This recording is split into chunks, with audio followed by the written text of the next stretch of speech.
right, so as promised, I married a monster, part 1. This is the beginning of that story and how I met my husband. Now, I'm not here to sugarcoat a damn thing. I don't care how it makes me look. It's not my mission to expose him either. I'm simply here to free myself and maybe help somebody else who's been through the same shit. Now, if you've ever been with a narcissist, and you know they like to spin the story, paint you out to be the villain, and never take accountability. So this is my voice, it's my side, and it's also my release.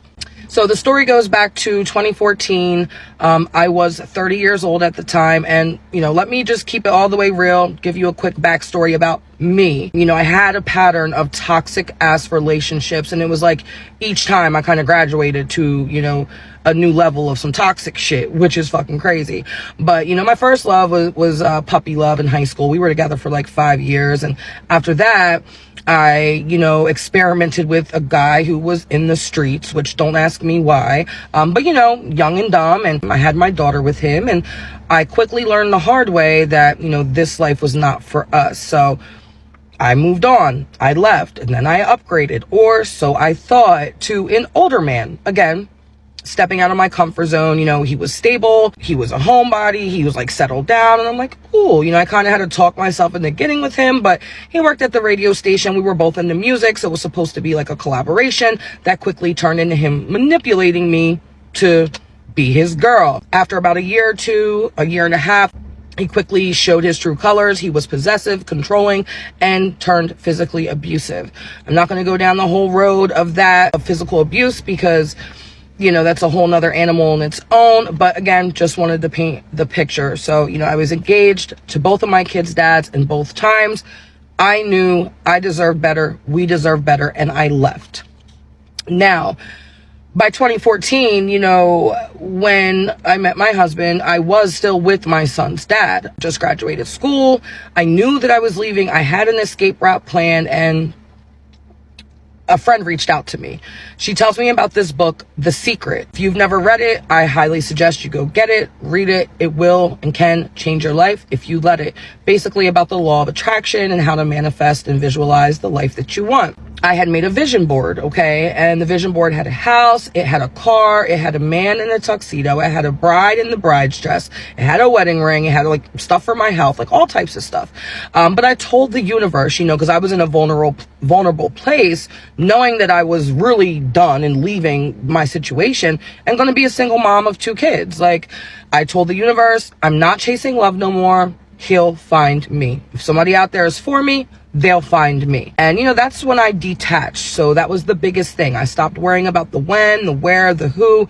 I trusted the universe. I just knew my person was out there looking for me. To the day we met, May 14th, 2014. My car engine had blown, a few weeks ago, so I didn't have a car. My cousins were throwing a block party in Philly, and I hate public transportation, but I packed my kids up and we took that bus anyway. Now, when we get there, it was us girls on the porch, and down below, there's a line of dudes. They're leaned up against the car on the sidewalk, and I literally can feel somebody staring at me, like he was hawking me. Like, that feeling, like, when you can feel like eyes are burning a hole in you. That's how it felt. So I turn around, to check on who's checking on me, and boom, like our eyes instantly locked. And it was like gravity. It was like something I never felt before. So I quickly look away, like, I'm not about to play myself. I'm not about to get all giddy, none of that stuff. A few minutes pass, and then we all go inside. Now, at the time, my team was playing in the NBA playoffs, and I literally was the only person there who cared. So I was in there watching it by myself, and I kept telling myself, like, he's about to walk in here. Like, I kept speaking it into existence. Like, he's about to walk in here and come talk to me. And boom, wouldn't you know, seconds later, the door opens. There he is. Again, eyes lock instantly. And this is where it gets trippy, because in that moment, I heard God's voice, clear as day. You're going to be his wife. That's what he said to me. Now, maybe you don't believe in that type of thing. Maybe you want to call it the universe or a spirit guide or ancestors. But it was definitely an outside, distinct voice telling me you're going to be his wife. It was God. he comes and sits his ass right next to me. He starts talking to me. He's flirting heavy. He's asking about my situation. And of course, I kept it real with him. I'm like, I'm living with my son's dad, but it's over. Like, the lease is almost up and I'm going to be leaving him. He told me that he was single. He told me that he lived close by, and he told me that he lived alone. And just like that, it felt like destiny. I was like, holy shit. The manifestation shit worked, and it worked fast because it had only been a couple months, right? Now, this is where I'm going to stop part one, because what felt like fate was really the trap, the haunted house of my marriage I was about to walk into. And once those doors closed, it would take me 10 years of hell to get the fuck out. All right, welcome back. I Married a Monster part 2. I want to start this off with the preface. The red flags definitely started on day 1, and I ignored every single last one of them. So a quick recap with part 1, in case you missed it, was the night that I met my husband, May 14th, 2014, when I swore I heard God told me I was going to be his wife. At the time, he told me that he was single, he lived alone, so we exchanged numbers. I told him my situation, which was that I was in a toxic relationship living with my son's dad, but I was going to be leaving soon. Now, by the time I got home, he had already messaged me like several times, and he was really excited and couldn't wait to see me and just telling me like how happy he was to meet me.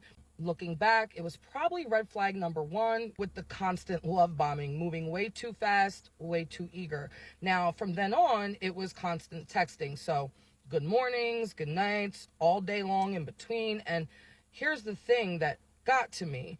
Whenever he did call, it was never quiet. So, you know, he was either on the bus or the subway or around a bunch of people. So never once sounded like he was at home alone. So red flag number 2.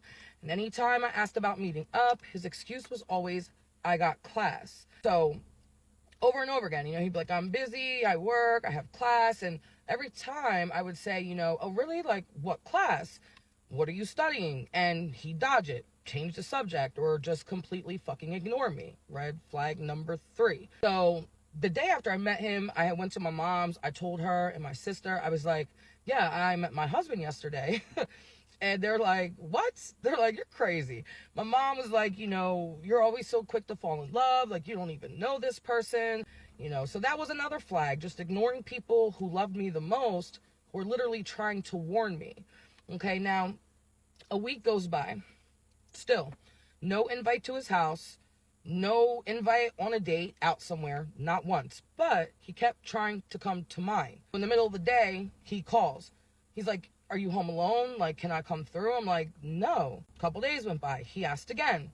He even had the nerve to be like, oh, so like what time does he leave for work? I'm like, red flag number 5. So, you know, a man that's too comfortable trying to sneak into my situation instead of making space for me in his. So at that point, like, my anxiety was just through the roof. And I'm like, nah, I just had this feeling like, you know, if it's too good to be true, it is type shit.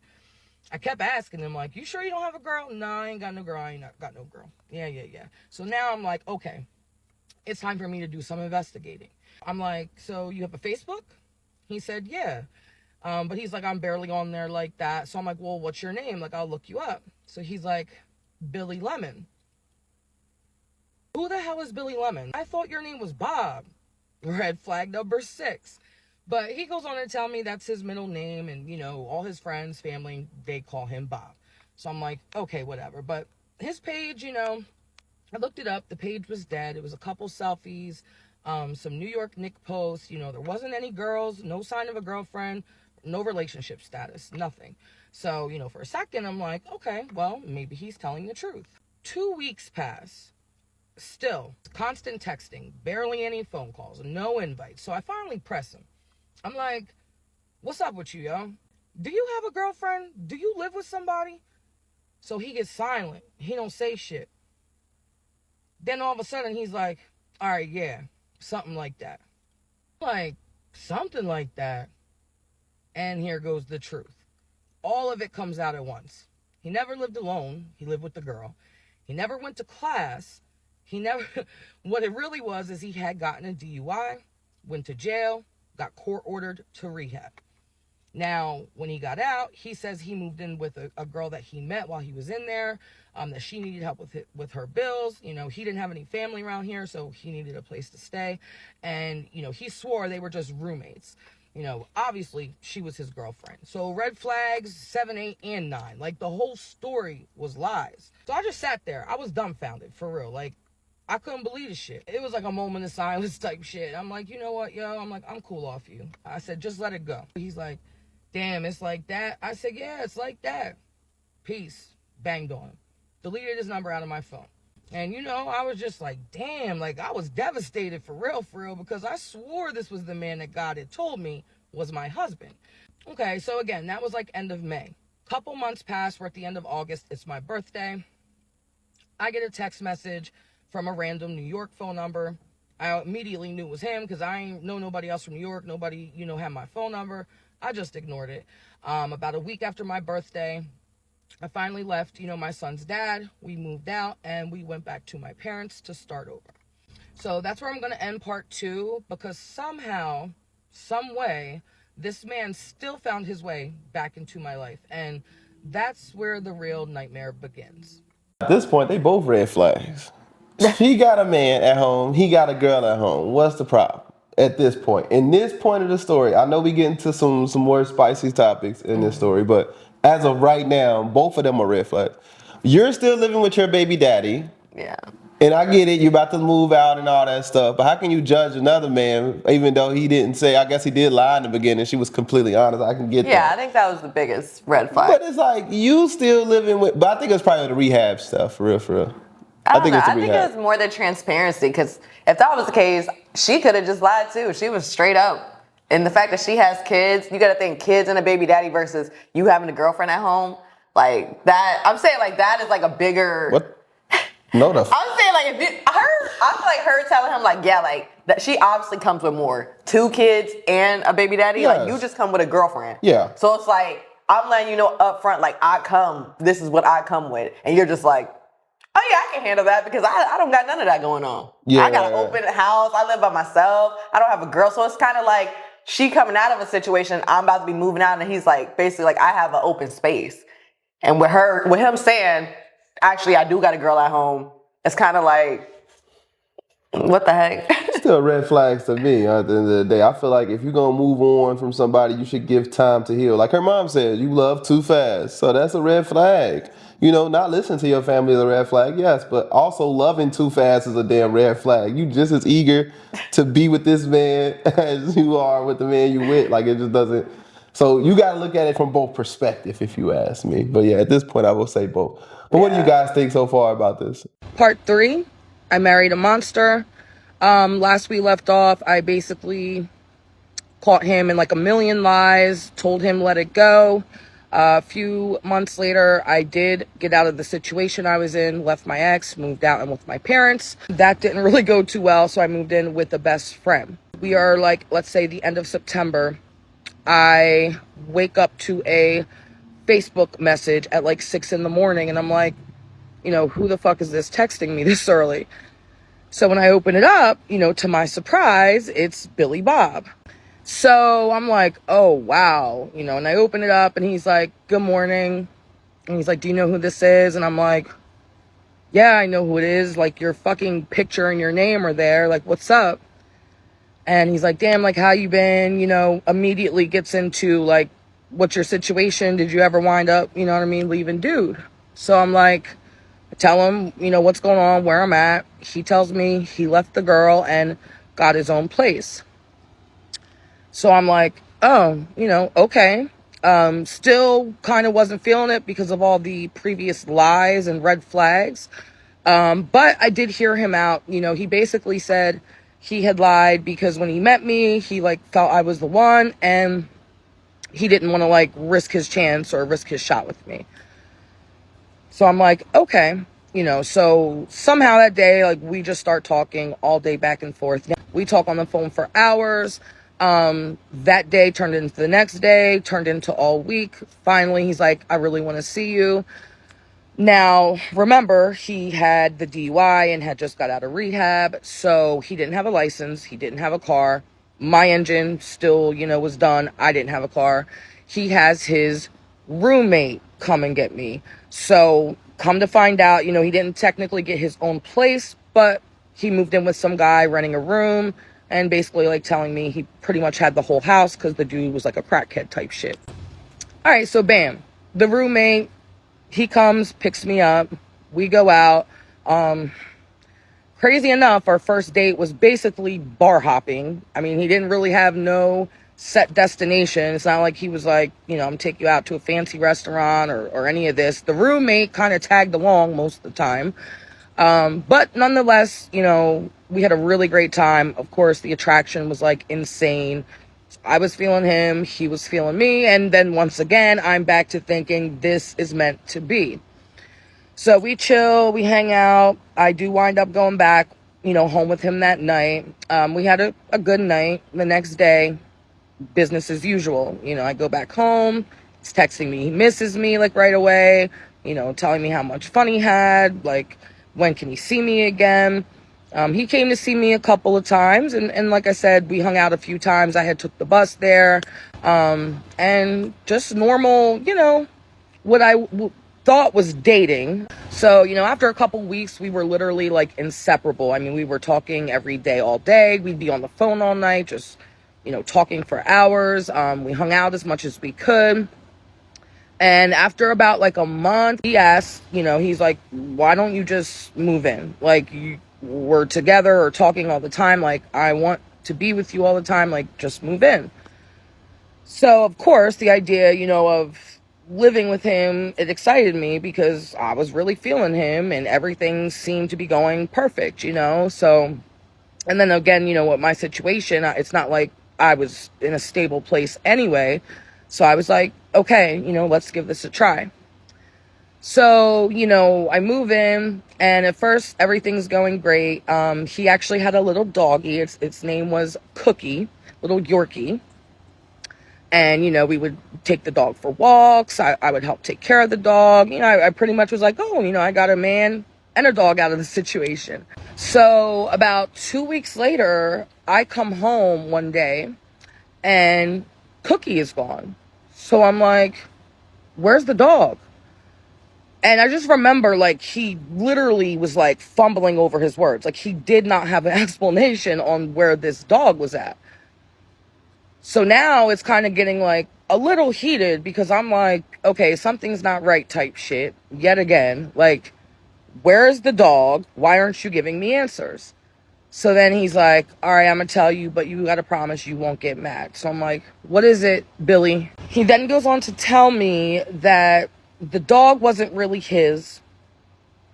The dog belonged to his ex-girlfriend, and he was pet sitting while she was on a cruise. I honestly was flabbergasted. I'm like, how do you fucking lie about a dog, for one? And two, why are you still in contact with this bitch? Like, what is going on here? So, that was a whole ordeal. In that moment, I kind of knew I should have left and been done with him because now it's almost like this is what a compulsive liar looks like. So, like a month goes by, we're still, high off the love and all that. He's still love bombing me to death every single day. I mean, anything you could ask for from a man, he's complimenting me, he's flirting with me constantly, can't keep his hands off me. A lot of affection. If I ever did leave or we left each other, he'd be messaging me how much he missed me. Very early on, he had started talking about marriage. He started saying that he was a playboy all his life. He never thought he would feel this way, but he's finally to a point in his life that he wants to settle down. He wants a family. Mind you, he didn't have any kids of his own. And again, I did have 2. So, these are the type things that he would tell me and say to me like on a regular basis. And of course, I'm just eating it all up. Like, oh my God, he loves me so much. Like, I'm so lucky. I'm the luckiest woman in the world type shit. So this one night or morning, because he was working overnight, he comes home from work and he leaves his phone on the bed. He goes to the bathroom. Phone dings. Now, mind you, it's like 6 a.m. So, who the fuck is messaging you that early? So I look at the phone. I see this chick's name. I open up the phone, we start talking. I'm basically just trying to get any information I can out of her because I clearly see there was like a little back and forth while he was working. Nothing crazy, but more so her like messaging him and him just being very like short with her. So when I ask her like what's the deal and I let her know who I am, I'm like, look, I'm his girl now. I don't know if he told you. She's like, well, you know, I've been knowing him for a while, and I'm going to tell you right now, he always asking me for money. I'm always sending him money. He owes me blah, blah, blah amount. I'm always buying him sneakers, getting the sneakers sent to him, blah, blah, blah. And she goes, girl, I'm going to tell you right now, like, I do all this shit for him, and he don't even fuck me. He don't even come around me. This is what she says to me. He don't ever want to hang out with me, yada, yada, yada. So, you know, he comes out the bathroom. I immediately address him. You know, not even for like what she said, but like, why are you talking to this bitch? Why didn't you tell her you had a girl? So we get into it again, quick little argument, but he does whatever I want.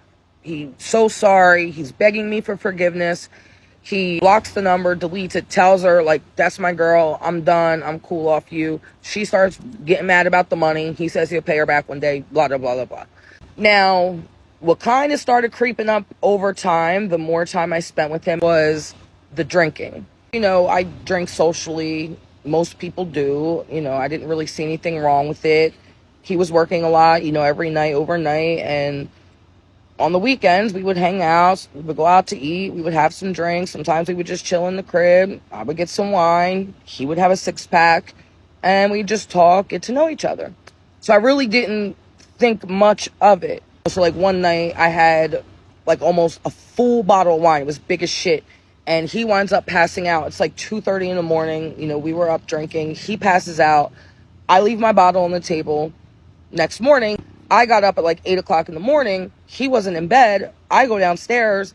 The fucking wine is gone, bitch. And he's fucking passed out in the kitchen in a chair. So I'm like, how did you pass out at 2:30 and then somehow by 8 a.m. drink a whole fucking bottle of wine? So he's passed out in the kitchen, and I'm starting to see like, yeah, he has a problem. He's got a drinking problem.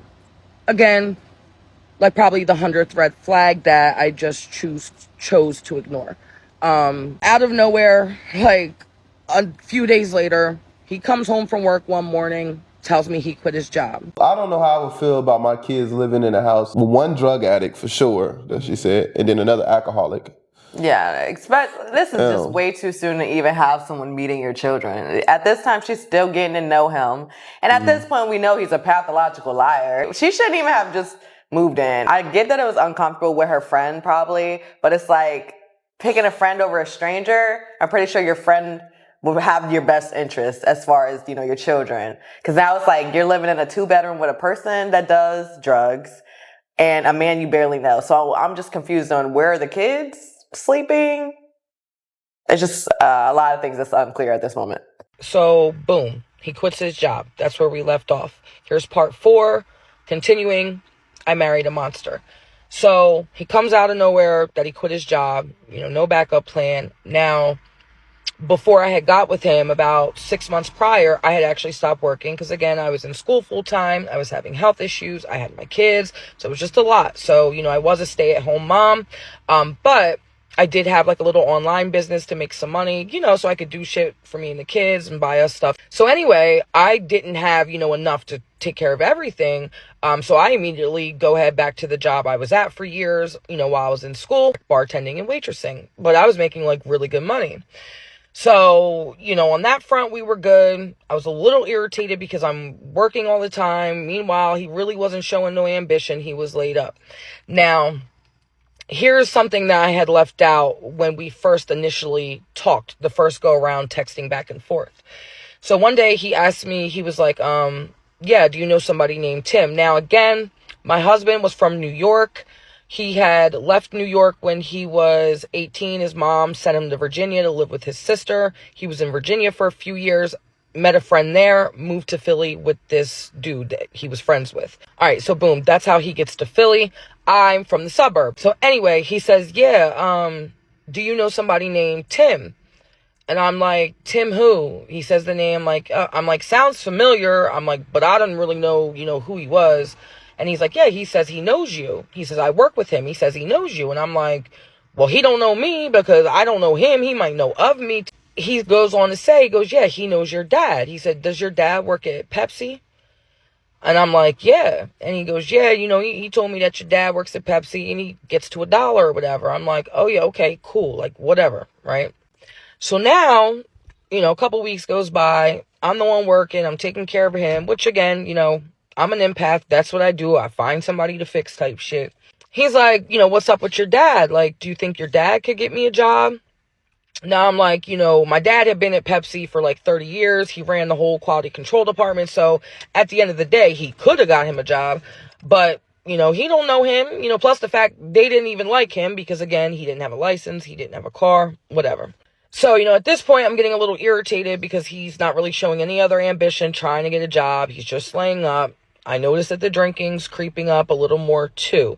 Now, looking back, you know, hearing the story out loud, as I replay it to myself, it's fucking embarrassing, right? Like, how did I ever let myself deal with any of this shit? But, you know, at the time, he was still on that love bombing shit, heavy. You know, anything I wanted to hear, the way I needed to feel, he was making sure he came through. Now, one day, we were chilling. We were laying up, you know, pillow talk. His phone keeps ringing. Now, his phone was on the nightstand near me. I see the name Tony pop up.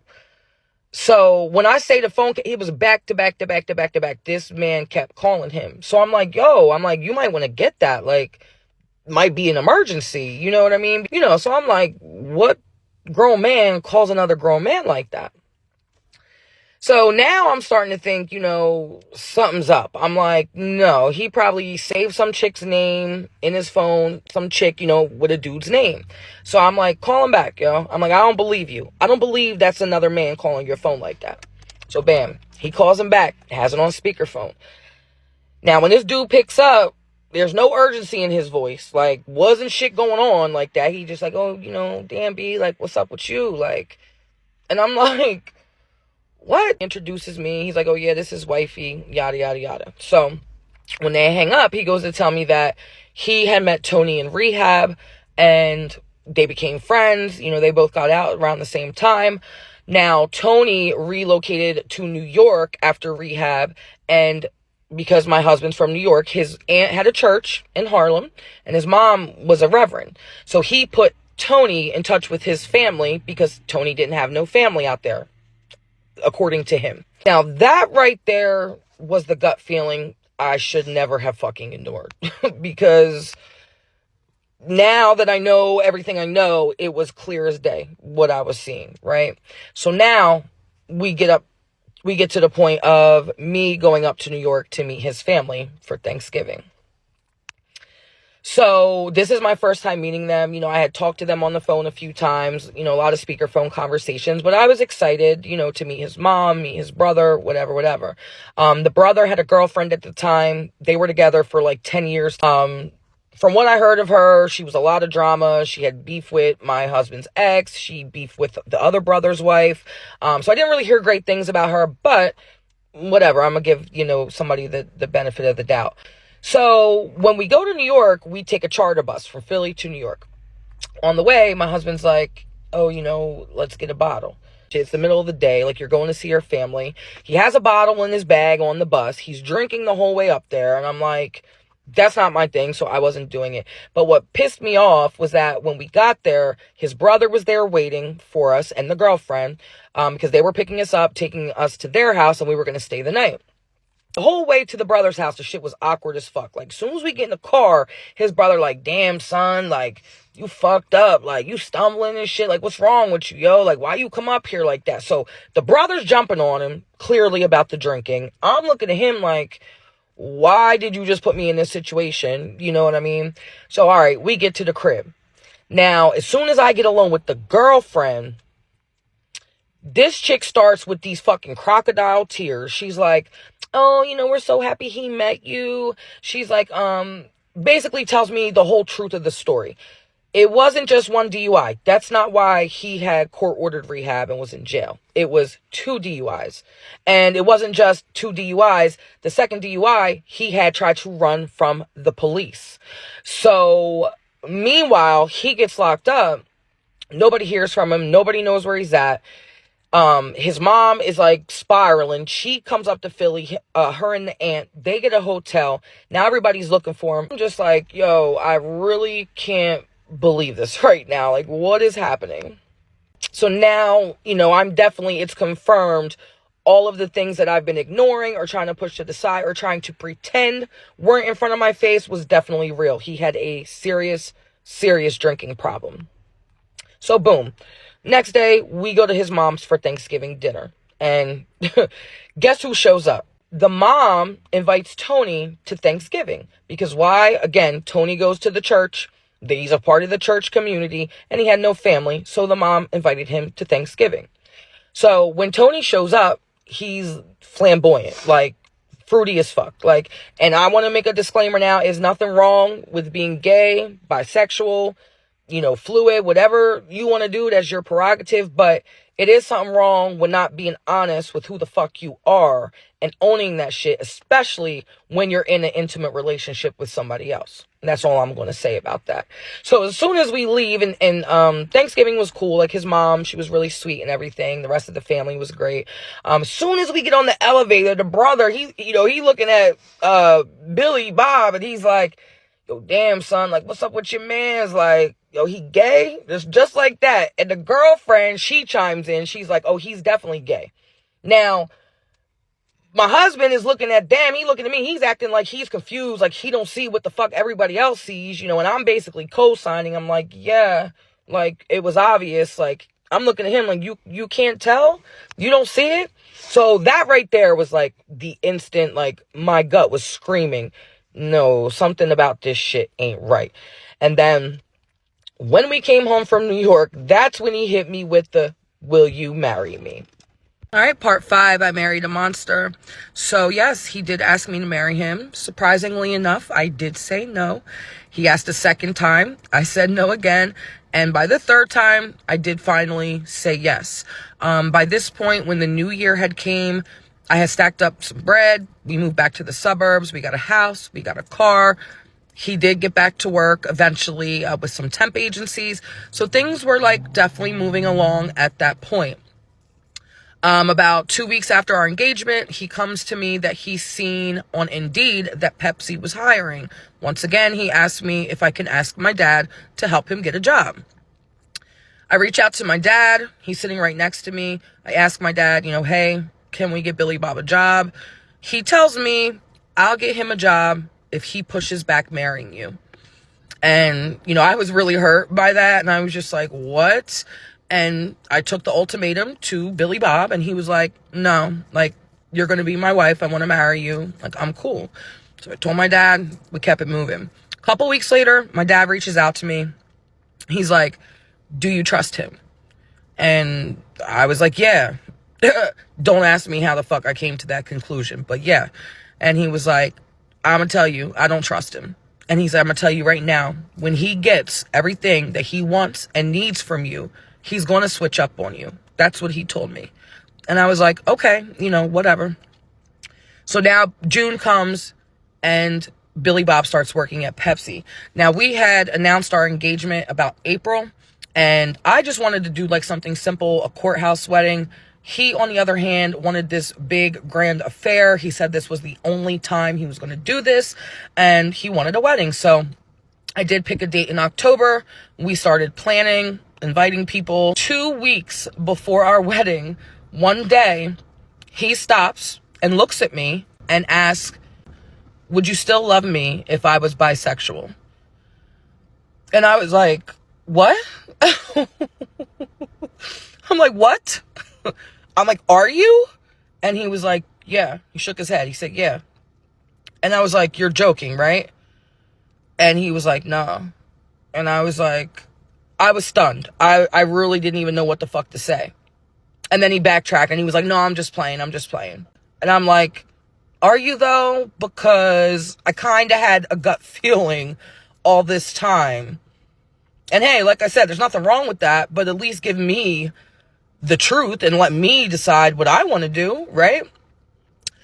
Of course, I knew he wasn't joking. You know, I don't think any straight man jokes about something like that. But hey, you know, I didn't have the concrete proof or evidence. I almost felt like it was his way of telling me the truth without outing himself and telling the truth, right?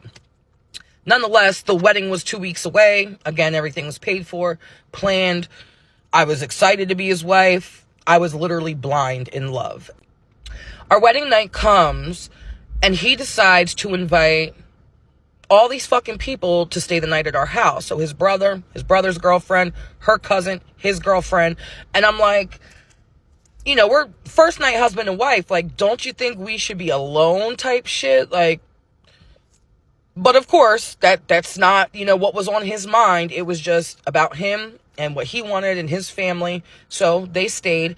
Now, because he had just started at Pepsi, he didn't really have any vacations. We decided to just go to Atlantic City for like 2-3 nights for a honeymoon. So just like a little getaway, since that's all the time we had.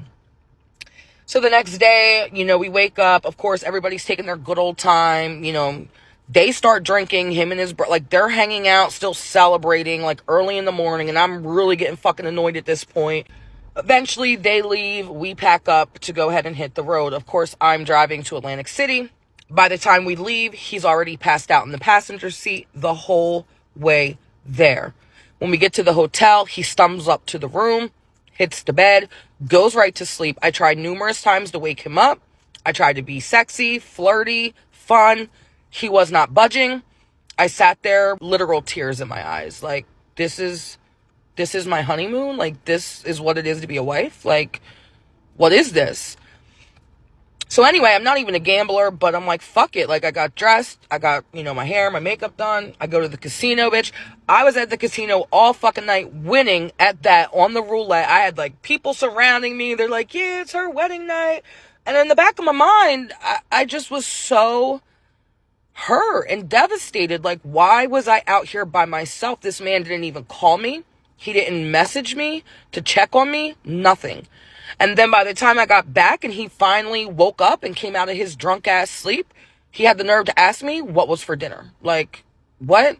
So now, you know, I'm really kind of looking at myself. And just mind you, this is day one, literally. Like, what did I get myself into? Like, what did I do? You know, when we came back, almost instantly, everything changed. Everything. All the affection that he used to pour into me and cover me with was gone completely. The intimacy, gone. And when I say gone, it was to the point where like a month would go by and nothing would happen. And I would come to him trying to be, you know, sexy, flirty, cute, so we could be intimate. And he would reject me. He would tell me no. He would make me cry. We would fight over love. Like, it was crazy. I never in my life experienced anything like it. And of course, it was a whole 180 from what it was before we got married, right? Right. So it went from love bombing to coldness and neglect. He'd be very short with me, very cold. And then whenever I would try to talk to him about it, how it was affecting me, he would gaslight me. He would flip it on me like something was wrong with me and this, that, and the third. Now, the night came that I met his friend Lou, and everything I suspected was confirmed. Have y'all heard of lavender marriages? I feel like this is one of those. I don't really feel like he into women, but he married a woman to cover his tracks. What's a lavender? It's like when you're dating a gay or a bisexual man, but you're his wife. So it's like y'all like just best friends, but your man is like super like flamboyant. When she said that he didn't touch her, it made me think about the first woman that tried to warn her. Like, he hasn't had, you know, intercourse with her in a while, and then now he's coming out as gay. I'm trying to figure out, like, why did he ever, bisexual, okay. So I'm trying to figure out, like, why was he ever into her then if he wasn't ever into women? But I guess that's what bisexual is. I think when you're on the DL, like, people just try to cover it up. It's like, why would anyone assume you're DL if you have a girl, let alone a wife? I just don't see what the big deal is about it in 2025. People still hiding who they choose to be with. I personally don't care. I just mind my business when it comes to things. You don't have to partake and you don't have to care. It's a different time today. I don't think then, you know, she said she was what, like 30 and 20.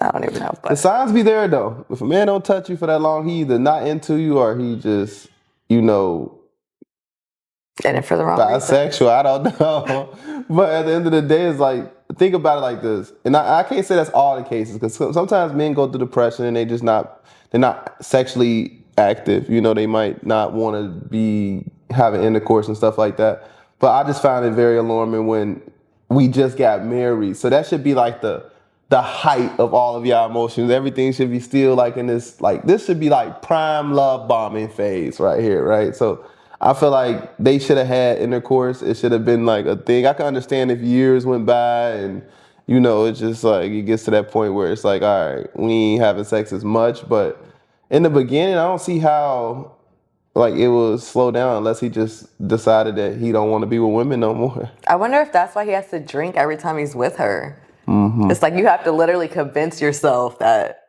this is what you want. It makes me want to dig deeper too. Like, have you ever been to prison? Like, you know what I'm saying? Because a lot of dudes who go to prison get turned out in prison and they come out and be having all these addictions. And I'm not saying that's every man with an addiction, but if he been to prison and he came back out and he been drinking like crazy, it could be a reason behind that. It's just like a murderer, you know, like a person who takes people's lives. They can't be sober. You know, they drunk all the time too. They got to live with that guilt, that conscience all the time. And I feel like it's the same. When it's trauma, it's trauma. I'm not saying that's his case, you know, but could be. You know, he's an alcoholic. Could have been taken advantage of at one point. He met that guy. I feel like that guy that he met in rehab was his boyfriend. 100%. Like, and then when the family calls him out on it, he's trying to act like he doesn't realize when it's like obvious. Yeah, she might want to check the other man that she living with in there too. I don't hear much story about him, but I wouldn't be shocked if it came up that them two had something going on. I mean, you gotta understand, they both out of their mind in the sense, you know. The other guy more than him in the sense, because I mean, he's an alcoholic. Not saying that's not bad, but a drug addict, I would say, is more out of their mind than an alcoholic for sure. So, I mean, I don't know. That's just my opinion on this. Obviously, I've never been through something like this, so I can't say what I know for sure. But if you ever been in a situation like this, let us know in the comments sections. Have you ever been in a, what you said, lavender relationship? I never heard lavender relationship. They say like lavender marriage. Okay. Have you ever heard that term before? Have you ever been in a situation like that before? Let us know in the comment section below. Continuing, I Married a Monster, part 6. Okay. Now, at this point in our marriage, we're about 6 months in. And, you know, the intimacy, again, is long gone. The affection, long gone. What is still there is the constant need for me to do things for him, drive him everywhere, take care of him. Also, the fighting increased significantly. You know, the way he was treating me, honestly, inside of my heart was turning into resentment and rage because I couldn't understand why he was doing this to me. Now, remember, again, I'm an empath. So immediately when I see somebody that I love or care about has an issue like drinking, I'm going to do my best to try to help them, save them. I feel like that's my job, right? So a lot of the fighting stemmed from me trying to save him from himself, right? On top of that, I excused all of the bad behavior to the drinking. It was just something that I had never experienced before. I have never, you know, dealt with firsthand and definitely underestimated. But I constantly gave him a pass because I felt like if he wasn't drunk, if he was sober, if he was in his right state of mind, he wouldn't be doing all of this. Okay. Now, when we first met, you know, when I first got with my husband, I was what you call slim thick. You know, I had a little body on me, little shape. And he would constantly tell me, you know, how he loved the thick parts about me and wouldn't mind basically if I gained some extra pounds. Pretty much put out there he liked bigger women, which I'm like, okay, you know, big girls need love too. Cool. But I didn't realize at the time, you know, that he was literally trying to bulk me up. And then once we did get to this part where I was constantly feeling, you know, neglect and the emotional abuse of being rejected by the man who was supposed to love and protect me and provide that security for me, it led me to, you know, being up at 2, 3 in the morning, eating a whole pie to myself, bitch, like literally binge eating to try to get away from the emotional shit that I was carrying at the time. So I quickly started to put on weight. Okay. Now in my mind, I'm thinking it's okay because the man that loves me loves big women, right? But then, like I said, I'm now becoming unhappy with myself. I now feel like I'm letting myself go. I'm letting myself down. Boom. Constantly coming to him, trying to figure out what's going on. What can I do to make this situation better? As far as us having an intimate relationship, because Like I would tell him, everybody goes through shit. You know, when you're in a relationship, couples fight, couples argue, shit happens. Every single person on earth, nobody's shit is squeaky clean. But the love is usually there. You break up to make up type shit. So that's usually the other side of it. And with that missing, it was just constant rage and chaos. So I started getting real suspicious. Now, at this time, again, he was working at Pepsi. He was actually making good money. You know, everything was kind of changing in our lives that way. He was taking care of all of us. So life was changing for the better on that front. He was home every night.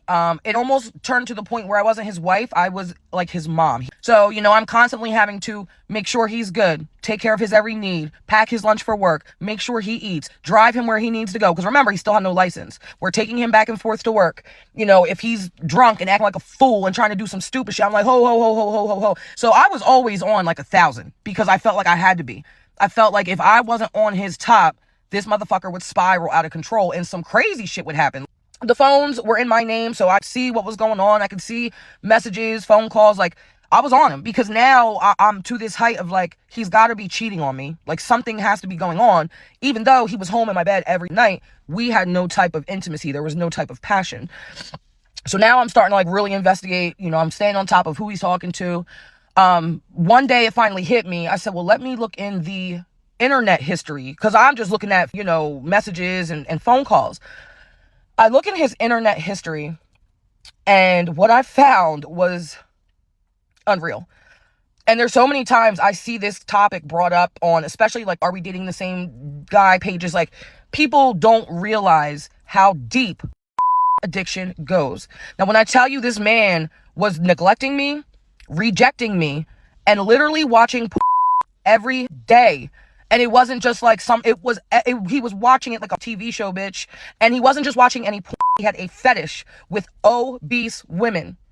I mean, 400, 500 pounds. So like, how do you get off on that type of thing? But you have a beautiful woman next to you that loves you and is loyal to you that you're avoiding and whatever. I didn't say shit. I just sat back and watched how long it would go. Times when, again, I would come to him and then the next day I go look at the history. Bam, he was right back at the shit again. And I'm like, yeah, no.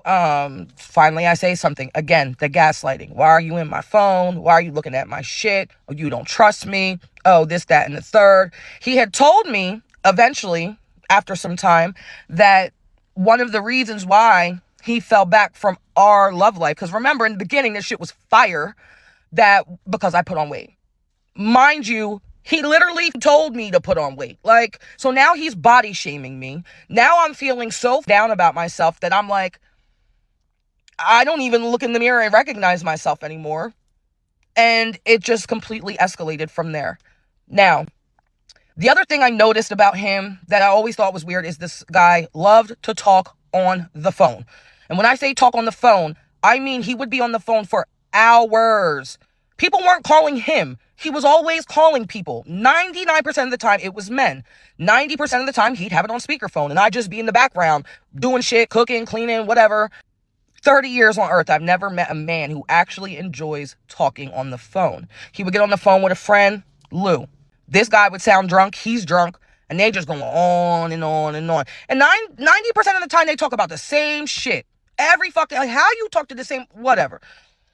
So now, again, these flags are just fucking waving in my face. But like I said, in my heart, I already knew what it was. And I'm avoiding this shit because I really believed that he was in love with me, just didn't know how to love me. And I'm just like, who the fuck talks to other men like that on the phone all night? When they would hang up, he'd be like, all right, love you, bro. Love you. Yeah, love you, bro. Like, do you have to tell this man you love him every time you talk to him? So one night he finally says, like, Lou wants to meet you. He wants to come out here. Can we go get him? Now, Lou lived in like Philly. Again, we're in the suburbs, about 30, 40 minutes from there. I'm like, don't really feel like chilling with you and Lou. I said, but let me make some calls. Let's put something together. I'm like, maybe we can have a card night. So I put together a little card night at the crib. So I said, I'll go get him, but he has to stay the night. I'm not taking him back in the middle of the night. Like, I'm going to have a good time tonight. Okay, cool. Lou agreed with those terms. We go to pick up Lou. We make it back to home. I stopped by a friend's house. So when we get out the car and we're walking up to my girlfriend's porch, You know, we had several conversations, you know, on speakerphone before meeting in person. And of course, the whole ride, we talked, whatever. Now he's leaning on me like he fucking knows me, because you don't.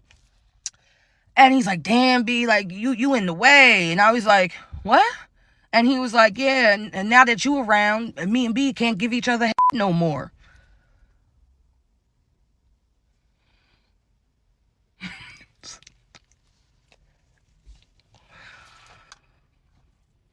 I don't even know what to say after that. I don't even know what to fucking say. So I take his arm from around me. I'm like, oh, what did you just say? He's like, no, I'm fucking with you. I'm like, so I leave his ass quick. Billy Bob was up ahead. I catch up here. I'm like, yo. I'm like, your boy just told me that y'all can't give each other because I'm in the way. Like, what's up? He's like, what? He's like, man, he just playing with you. You know, this nigga's drunk. And I'm like, now again, you're a grown man. This is your friend. Your friend tells your wife that he can't give you and you're not mad? You not immediately question this guy? Like, yo, what's wrong with you? Like, that's not even no shit you joke about. Either or, the night proceeds to move on. In the back of my mind now, I'm just like, this is crazy. I am fucking crazy. What am I doing? Like, why? The night was already planned. I had people coming over. We go back to the crib. What happened after that was fucking insane. Like, I need a minute to collect my thoughts, because just going back to this shit, hearing this shit out loud, feeling the emotions of what it brought, it's fucking crazy, man. Well, that pretty much answers that question. I mean, we was already spectating that was probably his boyfriend on the phone. Speechless. Speechless. It's things that he probably into that he can't tell her, so he just, instead of telling her, he just brushes her off. But if all he had to do is tell her that, you know, go grab the strap and peg him. But it's obvious. Okay, can we be mature for a second? Okay, like, we grown, all right? This man is gay, all right? He's into men, he's into women. So how could you please him just being one side of that? She gotta get into the... All I'm gonna say is he tried to tell her before they got married. It was his guilty conscience telling him, like, I need to tell this woman. I need to tell her. I gotta get this off my chest, and he tried to. And he tried to play it off when you wasn't really feeling it, but you knew deep down in your heart what it was. I think a lot of us can just tell, like, come on now, your antennas start going. You could tell when somebody is into other things. Okay, so continuing, I Married a Monster, part 7. Now, first I just want to start off with a little bit of disclaimer, backstory, catch some folks up, because I see a lot of the comments. I know people are kind of jumping in mid-story. And yes, this is a story of how I met my husband. I have been married for 10 years this October. I have been separated for the past year and headed towards a divorce as we speak. When I met my husband, I was in the middle of leaving a toxic, physically abusive relationship. But I had manifested that I would be a wife one day. I wanted to be married. I wanted one man to love on the rest of my life. And what I didn't realize while I was sending out these manifestations into the world, I was still unhealed. I had trauma that I had been carrying my whole life. And because of that, I was putting this frequency out and attracting back what I was carrying, what I was putting out. So that was my first mistake. So the truth is, you know, I didn't just fall in love with my husband. I fell in love with the mask he presented. But because I was unhealed and I had this addiction to trauma bonds, I thought that this was what love was supposed to feel like. I thought this was normal. I thought it was my person, and this was just the test to prove my loyalty and make it through to the end till we got to the better side. So I'm sharing my story, my truth, with anybody who's in this situation, anybody that can relate, anybody who's been going through any little part of all of the shit I've encountered being married to a narcissist. And so we continue with part 7. Now, if you watch part 6, you know I met the friend Lou. And what he told me was basically I was in the way because him and Billy Bob couldn't give each other anymore. So with that revelation, you know, I'm now again in complete denial, in complete shock, and more rage just building up, because why can't you just be honest, right? Moving along, we get to that night at the house. So as planned, I had people over, everybody was hanging out, playing cards, good time. And, I was really annoyed with the whole situation. So there was a lot of friction and tension already in the air. But when things died down and everybody cleared out, I made sure I got Lou set up on the couch, blankets, covers, the whole nine, made sure he was good. Billy Bob at this point is, beyond wasted. So he's back in the room. He passes out. I proceed to follow him about 5 minutes later after getting Lou set up. When I left Lou, he seemed like everything was okay. He seemed like everything was cool. I go back into our room, get in the bed, close the door, lights out. 2 minutes later, my door gets busted down. This guy is at the door, foaming from the mouth. He's banging on his chest like this, like a fucking ape. He's screaming all this gibberish shit. Blah, blah, blah, blah, blah, blah. Like, I don't even know what he was saying.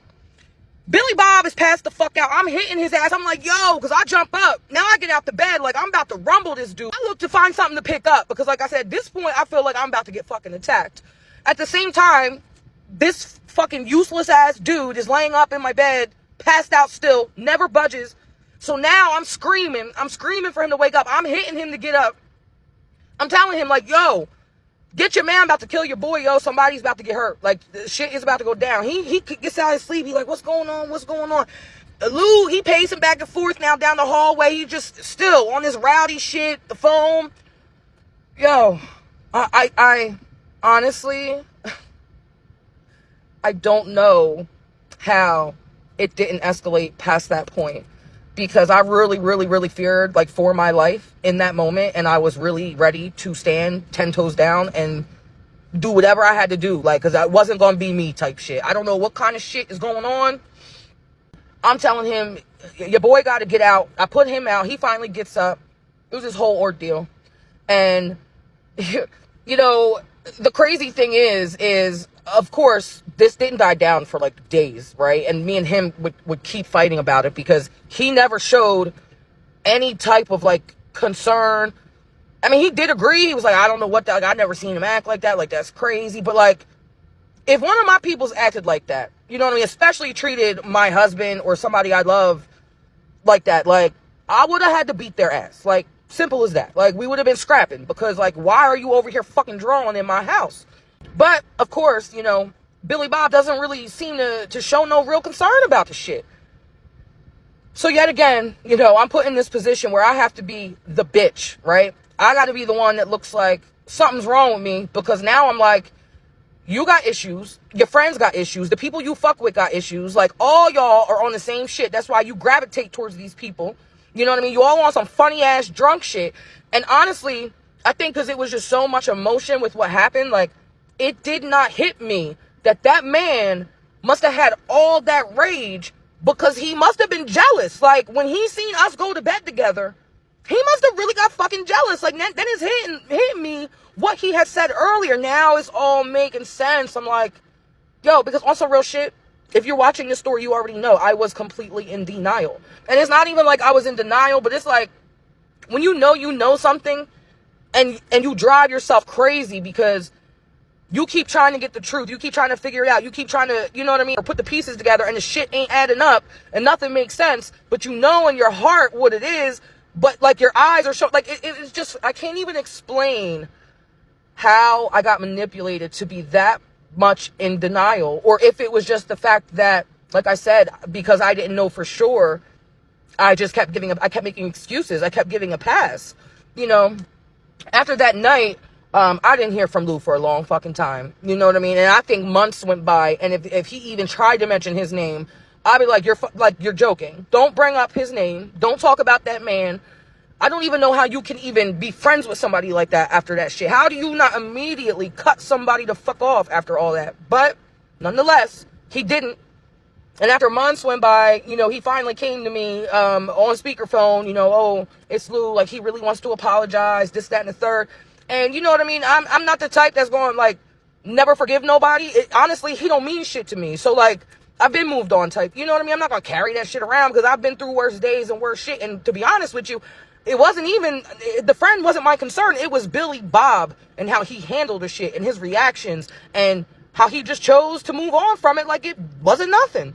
That had me sitting there feeling fucked up and crazy. So at the end of the day, that was definitely the confirmation from meeting Lou that night of everything that I knew, but didn't really know, if that makes sense. So at this point, you know, everything else is still on the rocks. I'm still trying to fight to save him, save our marriage, make things better, figure out why we took this detour. And I'll just say this, you know, the parts coming up in this haunted house of a marriage is fucking scary. Like, the shit that he did, and now to this day, if somebody asks him about us, he tries to say, I'm unstable. He tries to say it's my fault.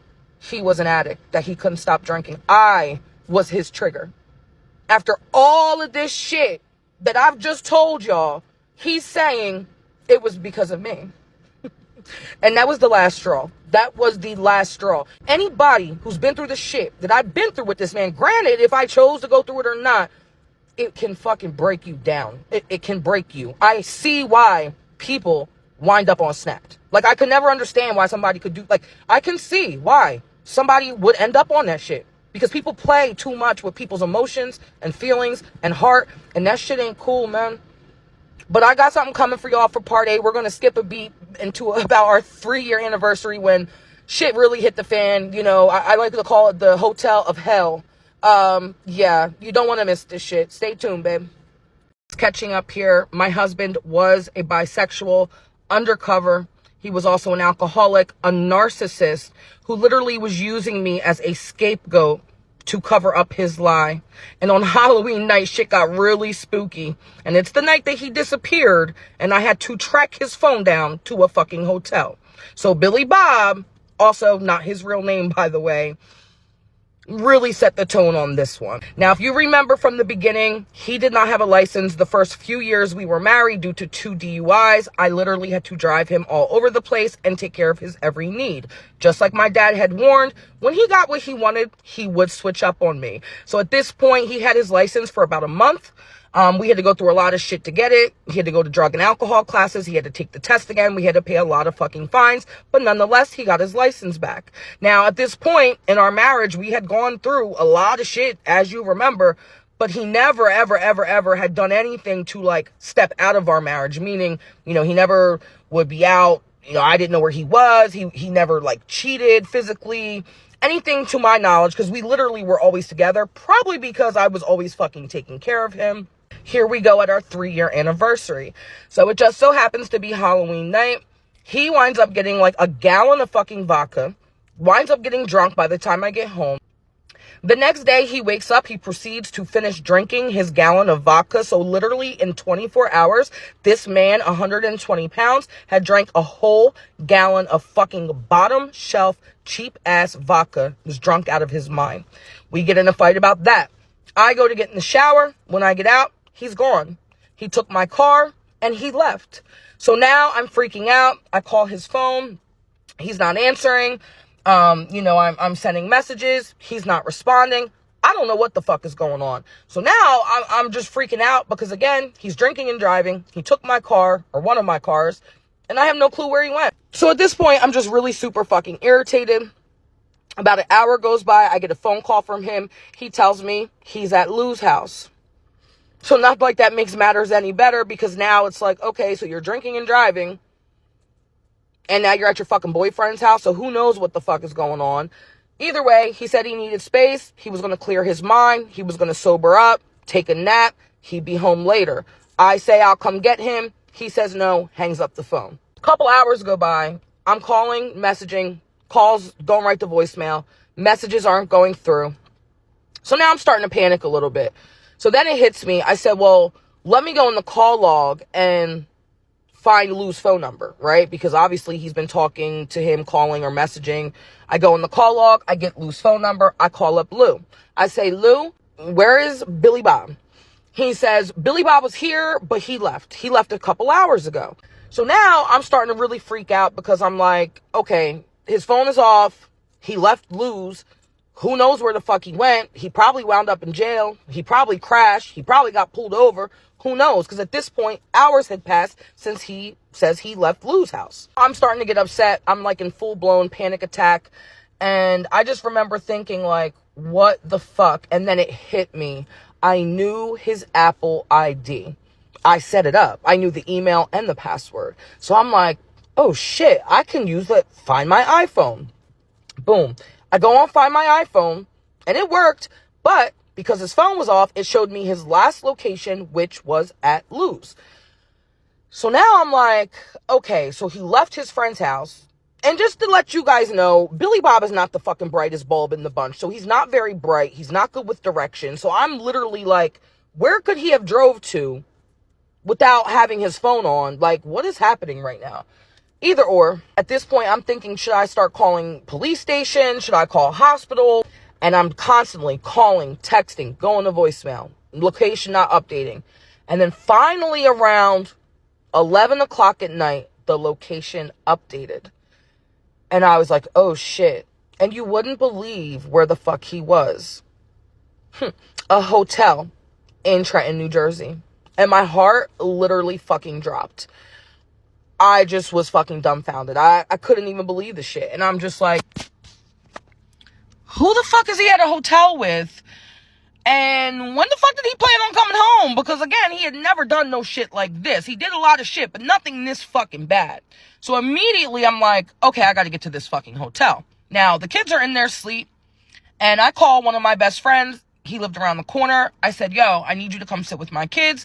I'm about to be on a whole fucking dummy mission, bitch. He comes over. I leave, go to the hotel.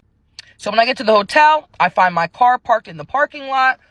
And inside the car, of course, is his phone. The phone is turned off. So I turn the phone on. I'm trying to look for any hints that can let me know who the fuck is he at this hotel with. So I go through the messages. I go through the call log.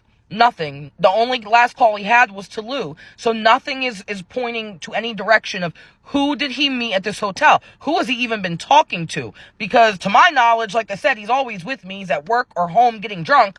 Like, when did this even fucking happen?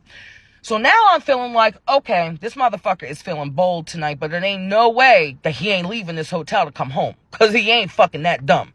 At this point, like I said, my blood is boiling. I can barely breathe. I'm having a fucking panic attack. I'm like, fuck this. I gotta go inside. I don't know what I planned on doing, bitch, but I had to go find out. I walk right by the front desk. And I just casually start walking the hallways past every fucking door in the hotel. Like, yeah, maybe, I would hear his voice or get some type of clue of what room he was in. At that point, I don't even know what I was thinking, because had I found him in the room, like, who knows what would have happened.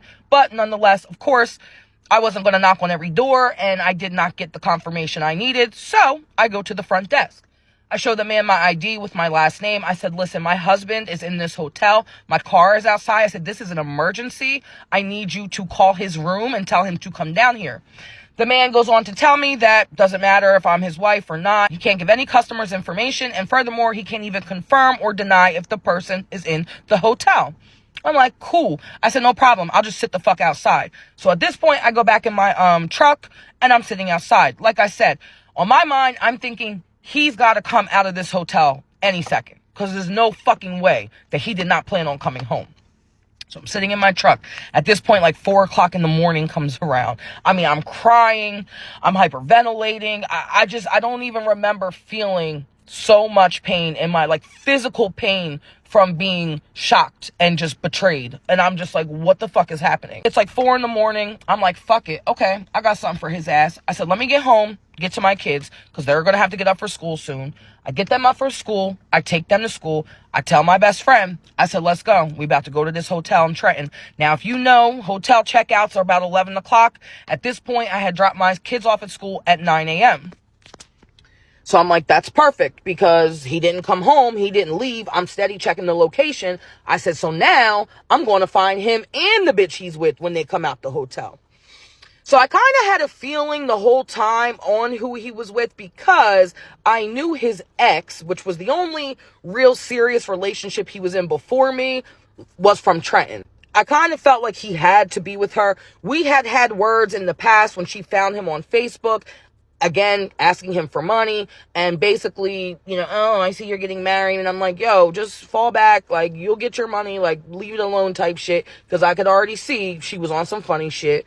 But he had conversations with me about her in the past, and how he did love her, and he fucked up, and how he was always cheating on her and doing this, that, and the third, and yada yada yada yada yada, all this bullshit. So that was my gut feeling at the time. So I'm like, we're gonna get back to this hotel. Boom, we're gonna see them when they come out on checkout. So now the whole way to the hotel, it's about a 20-minute ride. I'm constantly looking at the dot, like, please don't leave this hotel. Now we get 2 minutes from the hotel and the dot moves. And I'm like, no, stop. So I'm like, what the fuck? Because the dot was moving like towards me. So it looked crazy. And I look over and this guy is driving past me on the other side of the freeway. So if you know anything about New Jersey, the freeways, this is like Route 1. There's like a literal gate in between it. You can't get over the other side. The only way you can get on the other side or make a U-turn is going through jug handles. So now I'm in my big ass expedition. I'm hitting like a buck. I'm going like 100 miles per hour. I'm trying to catch up with his ass. I get to the jug handle, boom, make the U-turn, get on the other side of the freeway, steady watching the dot, and we have about maybe 3-4 minutes between us for me to catch up to where he's at. So then I see the dot go off the freeway onto an exit, like into the actual hood, into a neighborhood. So I'm like, all right, like, where the fuck is he going now? When he passed us, there was nobody else in the car with him, so that was the first confirmation he was alone. So now, boom, I get to the exit. By the time I get off the exit, I see the dot get to a gas station. So I'm like, all right, bet. We about to catch up with his ass right now. Ain't no way I'm about to miss him. Boom. We get to the gas station, approaching the gas station. I didn't even have to look at the dot. I seen him pull out of the gas station and make a left turn. Bitch, I literally drove over the fucking median, cut off oncoming traffic. Like, people were driving behind, like, literal cut off oncoming traffic. People slamming on their brakes, beeping the horn. My friend is like, yo, bitch, what the fuck are you about to kill us? I honestly lost my fucking mind. Like, I honestly did not know what I was doing, and I didn't even care. I was like, I don't give a fuck. He's looking in his rear view. He sees me behind him. Now I'm getting up on the bumper. I'm telling them, pull the fuck over. I'm like, get the fuck, pull over. I'm beeping my horn. I got the fucking horn beep. He bangs a right onto like a back street, where houses are. And at this point, he wasn't trying to stop. I stopped him myself. I fucking Brodied the shit out of him. I pulled up next to him and just drove him off the road. He went up on somebody's yard. The people behind us slamming on the brakes. They're getting out the car. They're like, we're calling the cops. I don't give a fuck. And the whole time, this guy gets out the car, and the first thing he said was, who the fuck is that in the car? Talking about my best friend. So I'm like, the audacity, bitch, I know you fucking lying. I know you lying, questioning who I got in the car when you just left the hotel with a bitch. So at this point, we're in somebody's yard fighting. My friend is like, yo, the cops are going to come. Like, you need to come on. Like, let's fucking go. And that's when I realized, I wasn't just chasing a drunk ass husband. I was literally about to uncover his whole double fucking life. So from this point on, every fucking thing unraveled and just went to fucking hell. If you gotta do all of this, then it's time to just go ahead and chop up this relationship. You're literally putting not only your life at risk, but your best friend's life at risk. It's just not even worth it just to discover that the man that you're with is living a double life. It's like, you had your intuitions. You knew he was doing something on a down. You knew he was doing something grimy. So at this point, it's just like, you just gotta take your loss. I'm surprised we years into this marriage after finding out years ago that he was DL. If you're not into those things, then that was the time to make it very, apparent that, hey, I'm not into this. But to tell alone 3 years later, I mean, it's a choice at this point. Like, you could have got that divorce annulled as soon as he told you he was bad. You could have called it off and said, nah, you knew something was up with him. Even like a month within y'all marriage, you found out that he had a man, so it's like, At this point, you're choosing to be in it, so it's like it's hard to feel bad for it. But yeah, people will do everything but leave. And the fact that even his friend Lou was just upfront and told you about the relationship, and you still tried to be in denial of the fact, and the fact that you were literally in fear of your life, and your husband is like just brushing it off like it's nothing. This man came busting in your door, foaming at the mouth, and your husband is laying there, no help at all. If that wasn't enough to show that he doesn't care about you, I don't know what else to say. Yeah, he literally do not like her at this point. The next day he calls me. He's like, yeah, I got to be able to have a good time. I got to get this out my system before I leave, this, that, and the third. Everything's cool. I'm going to come home tomorrow.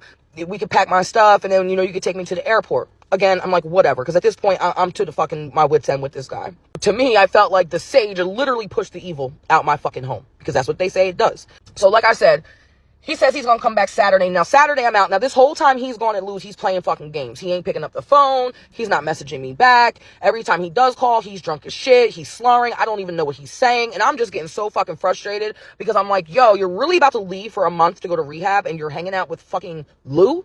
Like, why? Which I already knew the reason why, because what we all know. So anyway, he tells me when I talked to him early Saturday that he was coming home. Lou was going to be dropping him off. When I came home that night, all his shit was gone. His shit was packed up. I get a phone call from his brother. And his brother tells me that him and the girlfriend just got to Philly and picked up Billy Bob, took him to my place to pack his stuff so he can go to rehab, and dropped him back off at Lou's. Like, why? Basically, at this point, he's pretty much telling me, like, I'm going to go to rehab without you. So you know me, bitch. I couldn't have that. So the next morning, because again, I had all the flight information in the email, I show up at the airport. I go and explain to customer service or whoever that is what's going on, that I need to get in there. I need to talk to my husband before his flight takes off. They let me in. I go through the security check, and I find him sitting in the fucking terminal looking like a sulky, sad-ass lost puppy. And I'm like, yo. And he's like, again, I was going to call you when I got there. Like, I'm not in my right state of mind. Like, this weekend was so crazy. Like, I went through so much. I did all this. Like, I just know, I'm about to change my life around. And I just had to get it all out one last time. I say, Billy Bob, whatever. What the fuck ever. The next day, his counselor calls me. They let me know he made it. They let me know he's going through detox. They're keeping me updated on his status, his health, how everything's going. I wind up hearing from him that night. He checks in. Now he's sober.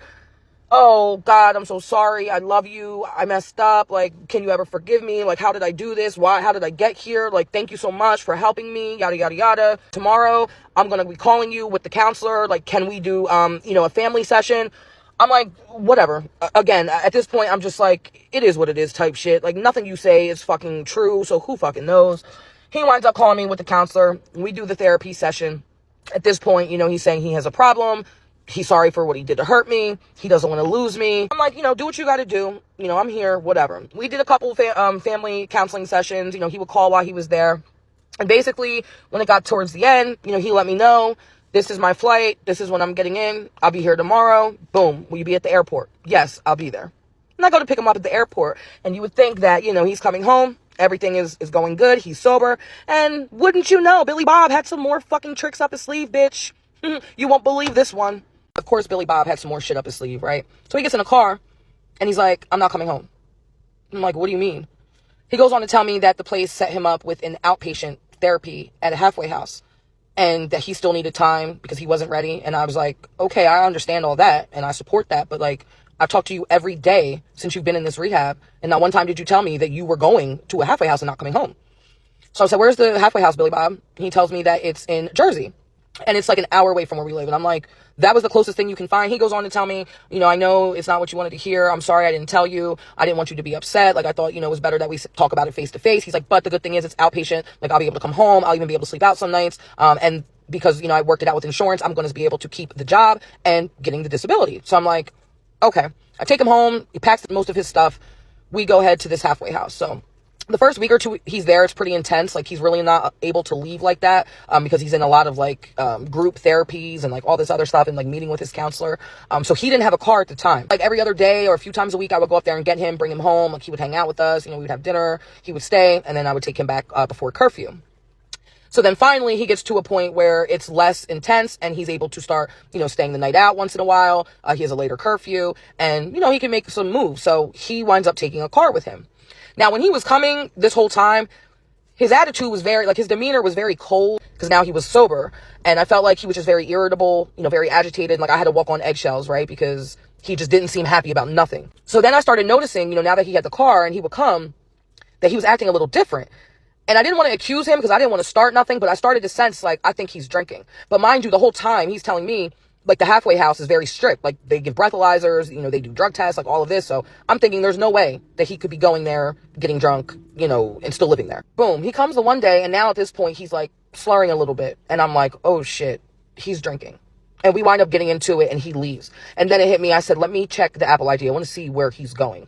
And it's crazy because if you remember from the earlier part, the shit with the hotel when I tracked his phone, to that day, he still never asked how I knew where he was. The shit just spiraled so far out of control so fast that it never even came back to, how the fuck did you find me? He never asked. So he still didn't know that I could track his iPhone. So I track the iPhone and I see when he leaves the house, he goes to a bar. He stays there for 15, 20 minutes. He leaves, goes back to the halfway house. Later that night when I check, he's up the street from the halfway house at this restaurant type pub. When I check, I'm calling, texting, he's not answering. He winds up staying there for an hour and a half. Later that night, he calls me. He tells me he was with the guys from the halfway house, a couple of guys. They went out to eat to the restaurant. I'm like, okay, sure, whatever. Still not telling him, I see where the fuck you're going and what you're doing. So now he comes over a couple of days later. And when he comes over, I can clearly tell he's been drinking. We get into it because now I accuse him. Now I'm like, I know you're drinking. You're slurring. I try to take my keys. He winds up running out to the car and leaving. I'm like, okay, this is how he wants to play. We get into it. We don't talk for a day. The next day, I'm in my closet looking for something. And when I hit one of his shoe boxes, one of them little ass bottles of liquor, the ones you get by the register, fell out the box. And I'm like, so I open up the box, bitch. It's filled with empty little fucking mini liquor bottles. So now I'm putting two and two together. All this time he's been coming here, he's been sneaking, trying to hide, drinking from me. So now I confront him and we're fighting. I'm like, I found these fucking bottles. I'm like, I want my car. You're up there. I don't know what type of time you're on. You're supposed to be getting help.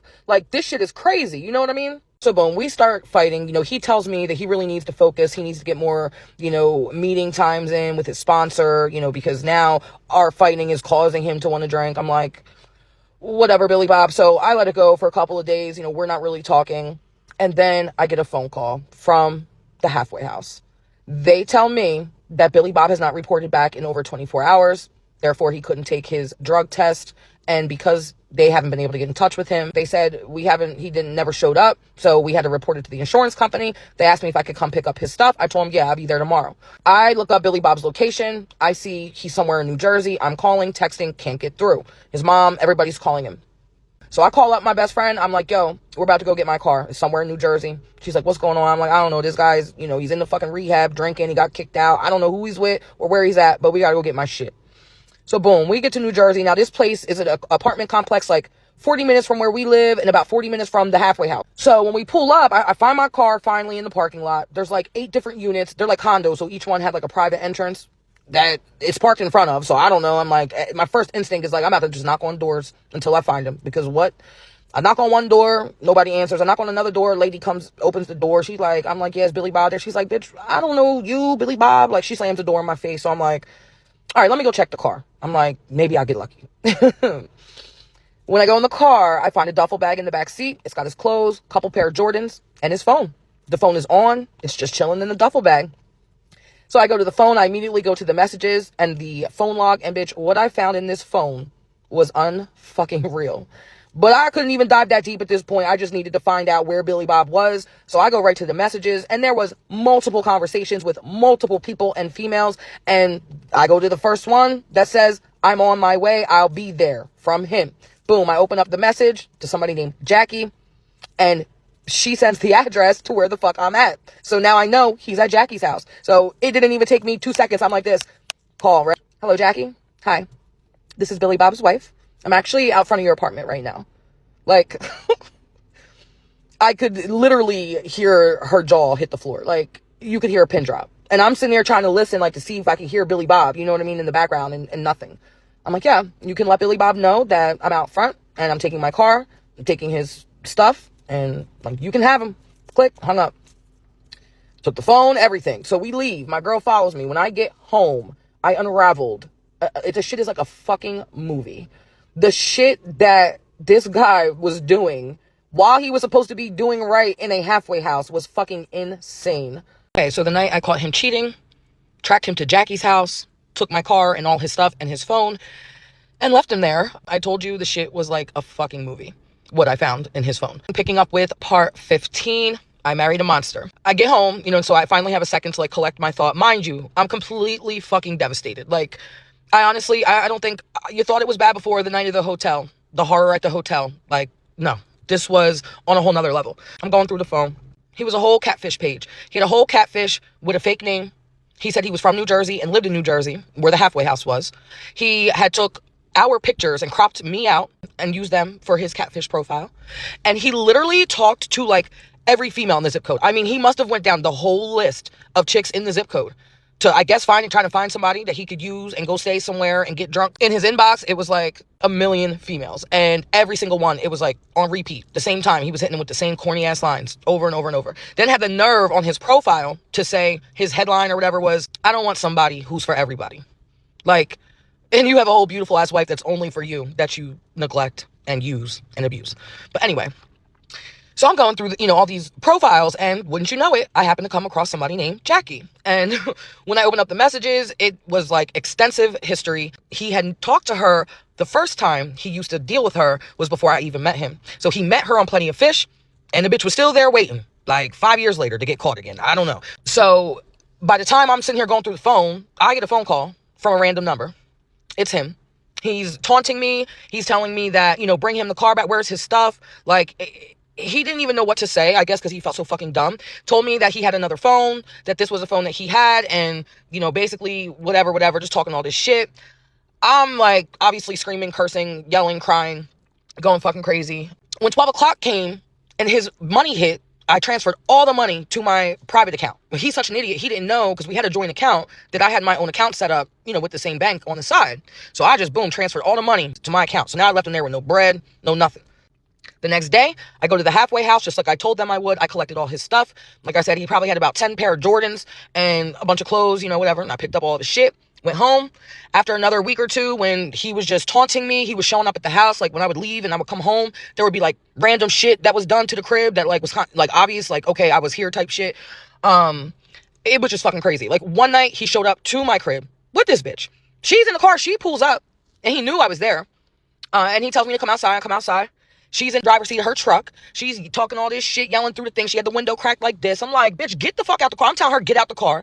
He's getting in my face. Like, he's, holding me back. I'm telling him, like, dude, like, what is happening right now? This shit was crazy. Like, a month goes by and Valentine's Day comes. And wouldn't you know, Billy Bob hops up in my DMs talking about Happy Valentine's Day. Like, he wasn't living with a whole nother chick. Just, and I was just like, wow.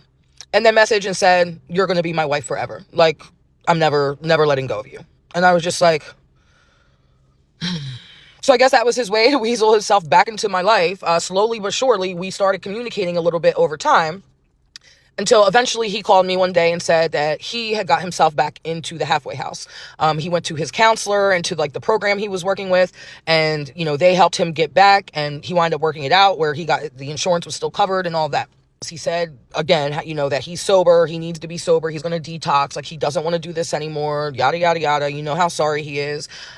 He goes back to the halfway house. And then, he's asking me if I want to do, like, counseling with his counselor yet again. So I'm like, fine. So now I'm driving up to New Jersey, like an hour away, once a week to do counseling. That went on for like a month. And I would say overall, he was there for about 3 months and then finally wound up coming back home. Now, mind you, my dad, remember, ran the whole, quality control of Pepsi at the time. He was actually the shop steward. So it was like his job to fight and protect, the workers, because they were in a union if something were to happen. So my dad had to fight to keep his job because of the bullshit he pulled.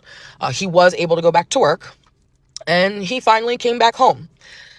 I know what you're thinking, like, how, why, what the fuck, right? Like, you don't realize when you're in the moment, like, how fucking dumb you really are. Manipulation, emotional abuse, and having a big ass heart, like loving somebody purely and being loyal and faithful to somebody and wanting, to give them the benefit of the doubt and have grace, because you believe in your heart that it can work. It will work, that they love you, because they have done such a fucking fantastic job of making you believe that the shit that they're doing to you is love in some sick fucking twisted way. But this is the trap that I was caught in, and I know so many other women are caught in as well, or have been caught in before. But he did come back. It did not take long, a day, that I had to go in his phone, because of course I don't fucking trust you. Why should I? And see that he was talking to his ex still. In fact, he had talked to her the day before he left the rehab, that I went to go pick him up to leave the halfway house. And these messages were like ridiculous. Now, from what I could decipher, and it was very obvious from the messages, they had never seen each other. So he was just continuing to communicate with her, mostly through text from what I can tell, while he was at the halfway house. But they had never met up, and he had never seen her again since the hotel night. So in the messages, she's talking about how she can't wait for them to get married. And, she's talking about what they're going to name their kids. She's saying how she had a dream about her wedding dress. Like, all of this shit, knowing he was married to somebody else at this time. Like, what? Either or, you know what I mean? He's feeding into her. Obviously, he's talking to this chick. But the thing that got to me the most was the fact that the brother's girlfriend, remember her? The one who didn't like the ex, they had got into it, this, that, and the third, was now all of a sudden friends with the ex again. And not only was she friends with her, but she had invited them, according to the ex, to come stay at their house for the weekend. Because I guess neither one of them had their own place where they could stay. So that was just like ultimate slap in the face. Because I'm like, already didn't like the bitch, but like, she's so disrespectful. But whatever, that's neither here nor there. So, I addressed it with him immediately. It's like trying to convince me that what I seen with my own eyes wasn't real. Like, he's trying to convince me that all of that was a mirage. Like, he's telling me that in his mind, it was like an illusion. Like, he was just talking to her to pass the time, and it was like something that didn't mean nothing. It didn't matter. And I'm like, is something fucking wrong with you? Like, seriously. So anyway, me and her get into it. She's saying she doesn't believe me. She doesn't believe he's back home. That she'll see me on family vacation in Disney. Like, all this crazy shit. And basically, I made him call her and tell her, like, what it was. And that was that. He's back home. A couple months go by. We're both working, just in the grind. Things seem to be going okay. Of course, it didn't take long. As soon as he got back, he started drinking again. So, he's doing a lot of calling out. He's missing work. He's going to the bars. All this crazy shit. So the one day I'm at work and he calls me. He's like obliterated. Like, he's done. It was like he was mumbling. I heard like people in the background. It sounded like he was at the bar, but it was the middle of the day. He had called out of work that day. So I hear like voices laughing. So he's mumbling like a bunch of fucking nonsense, and then he hangs up. So I'm like, what the fuck? I remember being at work, like my nerves were so fucking bad that like I kept calling back. He wasn't picking up. I'm like, oh, this guy thinks he's fucking slick. I'm like, because I already knew what it was. I knew he was at the bar, and I knew that he was with a female. So boom, I fucking leave work. I leave work in the middle of the day. I tell my boss I don't feel good. I'm like, I'm about to go catch his ass. I get to the fucking bar and my truck is in the parking lot. So I'm like, okay. I pull up to the side of the truck. The door is open. This guy is sitting in the driver's seat with his like foot hanging out. And he's like this. And he's fucking passed out. Like cold. I walk over. The car is running. His wallet is sitting in the cup holder, open and fucking empty. And I'm like, you gotta be fucking kidding me. The first thing in my mind was a bitch robbed him. Whether or not she drugged him, or if he just really was that fucking drunk that he passed out at fucking 2:00 in the middle of the day, which could have happened. But like to the point where you fall asleep with the car running, I don't even know why I'm surprised. Because there's been so much dumb shit this guy has fucking done while he was under the influence. It's insane. It's insane. Which again, when I met him and when you let your guard down and you start to fall in love with somebody and they love bomb you so crazy. I'm talking like hold you every night, kisses you all over, always telling you good things, always complimenting you, always promising the greatest, brightest future, always acting like he's striving to be the best man he could be for you, always telling you how you're his everything, you're my everything, and showering you with love and affection. Like, you're going to naturally care for this person. So like seeing him do these things all the time, in a way, I feel like it kept me stuck because I felt like it was my responsibility to fucking save him. Like, I had to be there for him because if I wasn't, I don't even know if he'd be here today. And I tell him that all the time, and to this day, he won't fucking admit it. And it was like, at that point, finding him passed out in that truck like that, I was just like, I don't think I'll ever be able to save him. There's nothing I could do. There's nothing I can do. And I wasn't even angry anymore. To be honest, I just felt like I was done. At that point, I think I finally started seeing, like, this was going to be my life forever. Like, if I stayed with him forever, this is what I would be dealing with for the rest of my life. Somehow, we're still in the thick of things, and a few months pass by, and COVID comes. Now, when COVID came, you know, shit was really crazy, and we were quarantined, but he did go to work, and he was actually working like 7 days a week, because food and beverage never closed down. So that was crazy dealing with that, but, you know, he was coming home every day. Of course, he was bringing his beer when he would come home, and we would just hang out, you know, and at this time, I started noticing, you know, the phone addiction, like, all the time. Like, not a second goes by that the man couldn't be on his phone. It's like, it doesn't matter what you're doing. He'd be in the bathroom for fucking hours, like, every day, wake up, if it was the weekend or if he had off, he'd go right to the bathroom. He'd be in the bathroom for hours, like, hours. You know, and then if we were, like, laying up all day, like, trying to have, like, a resting, peaceful day, or, like, a, you know, quiet day, like, he would just be on the phone. And he would be on the phone, and I would see notifications pop up, and I'm like, what the fuck is that? So one day I opened it, and it was an app called, like, Bigo or Bigo. I still don't know what that shit is. It's an app where, like, you know, it's mostly females. They're on there basically doing a bunch of funny shit for cash and for fucking coins or diamonds or whatever the fuck they give out, how you pay them. You know what I mean? So they on there, they get a couple dollars, and thirsty ass, weird ass people like my husband are on there funding these chicks fucking, you know, basically GoFundMe accounts, shaking ass. So, you know, I address him about it. He's like, oh, you know, the guy at work was telling me you can use that for something, you know, and I'm like, nah, delete this shit. Boom. A couple weeks go by. It's on his phone again. When I tell you, he would delete it, and then it would be back on his phone, like, every other day. And every time, like, because I wasn't going in his phone, like, all the time looking for shit, but, like, we would just be chilling, you know what I mean? And, or be sitting next to each other. He would, like, be showing me a fucking funny video he's seen, and then boom, the little fucking notification would come, little fat white thing, the little fat ghost. And I'm like, yo, I'm like, you fucking down, yo. And every time he would be like, I didn't download it, my phone, like, just the dumbest fucking shit that you deal with. Like, why are we doing these things? So then I noticed another app pops up. It was called Tango. He was doing the same shit. Chicks on there, you know, basically stripping, getting naked, doing all types of shit, or they go live. I don't know what type of shit they do, but I have an imagination, and so do you. And again, I'm addressing him. He's deleting it. It's popping back on the phone. So one day, I happen to go in the messages, and I see that he's fighting with a dude over another bitch on the app. Like, apparently, I guess because they were going, like, lives with, like, multiple people, and they were, I don't know, but somehow they started fighting over the chick. No, like, that's your, you think that's your chick? Like, all this crazy shit. I was just like, is this fucking real life right now? Like, is this what we're doing? Is this what grown-ass men, damn near 40 years old, is this what they do? Like, what is this? So, at this point, I'm like, yo, if you don't delete these apps, like, I'm done. Like, I swear to God, I can't take this shit no more, because it was constant fights, because the shit would just be blatant in my face.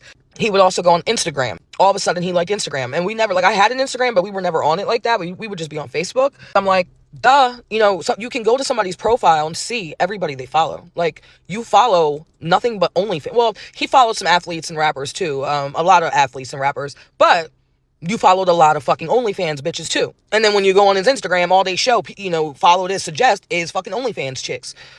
So I'm like, dude, you're so fucking thirsty. Because mind you, he had the porn addiction. And it's crazy because I came across the DL Whisperer. Shout out to him. And let me tell you, the shit that he talks about is real. He knows what the fuck he's saying. And it's crazy because I literally just came across his page on Facebook, and I'm like, damn, that's literally what I was just talking about, like, in my fucking story. Like, because what? Like, yeah, when I say watching porn, it's not everybody watches porn, cool, but it's all the time. When I say watching like a TV show, I mean watching like a TV show. And when you have a wife, and you tell her, you make up a lie, you tell her to get bigger, you tell her you like bigger women, and then she puts on some weight, and then you say, oh, I'm not attracted to you because you put on weight, but yet you watch obese women getting some on the porn every single day. He ain't watching for them. He's watching for the men. That's the reason why. All right, Messy family, that pretty much wraps up this story time for today. As you can see, this is probably a never-ending saga. She hasn't posted any updates so far, so at the end of the day, I believe that this is all she wanted to put out there. I guess the message for this story time is to be careful. Don't rush into these relationships so fast without doing your proper research. It's nothing wrong with, judging people in the beginning, especially if you feel like you're going to be with them forever. You want to know everything about them before you just uproot yourself into their life, because you end up in situations like this very often. Also, take some time to heal. And then I think once you do that, you will know what you will put up with. Because if you don't know what you're worth, then you'll just put up with anything and take what's given to you. And she went through a lot of things that she shouldn't have went through. If she would have just saw the red flags in the beginning and just stood on business. People only do what you allow to them. She let a lot of things pass. So he just continued on disrespecting her and disregarding her feelings with everything he was doing. But if you guys are interested in following this creator for more updates on the situation, I'm pretty sure she's got a lot to say, and I'm pretty sure she's gonna have a lot to say when she finally finalizes the divorce. We will leave her linked in the description box below so you guys can follow her directly. But that's all we have, Messy family. If you made it to the end of the video, we appreciate you guys. Let us know your thoughts and concerns in the comment section below. We will see you in the next story time. Peace.